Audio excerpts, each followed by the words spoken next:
We have a very deep, liquid, and efficient domestic debt market that accounts for 32% of GDP. But it requires certain revampings to bring it to present value, as I would like to say in Colombia. Some of the reforms that we did with the help of the UDRM program were to create incentives for market participants to participate and to have a better price discovery for our bonds.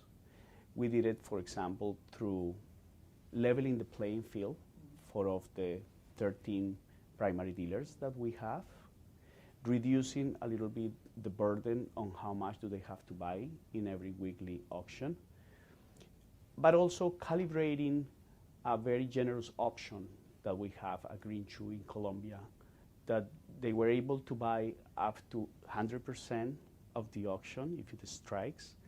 Now we decided to reduce it to 80%, but to maintain it at a relatively light length, which is 9 days currently. The results have been very positive.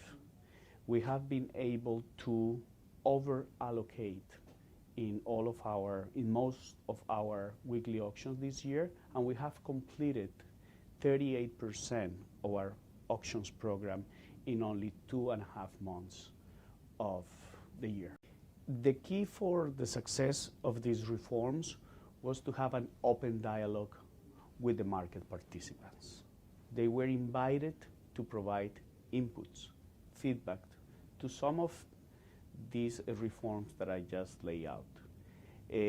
We incorporated their feedback. We didn't accept all.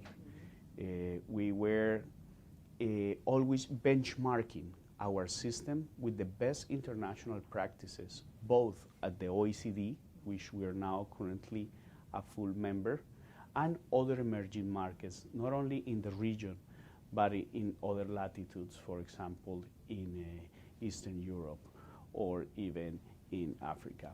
So that was the idea, to have an open dialogue based on technical arguments, to be able to modernize our market to the best possible standards in the international arena.